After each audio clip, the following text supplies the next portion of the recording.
just really curious because I have heard so many people talking about this Diddy case, right? Friends of mine who I wouldn't even think would be intrigued, maybe didn't even know much about Diddy, and they're in the grocery store listening and watching and catching the latest on the case. Why do you think people were so captivated by Diddy's story? So, as a child of the 80s, I think that I grew up almost like at the heart of Diddy, like seeing his rise, seeing his music, and seeing his popularity.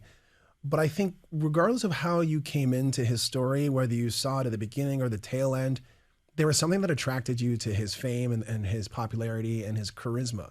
And then I think the story of a fall from grace is as old as time. Mm-hmm. It's just one of those allegories that regardless of the story that's being told, when we see someone reach a pinnacle and then somehow lose it because of something they did or didn't do, it gravitates us as an audience to watch.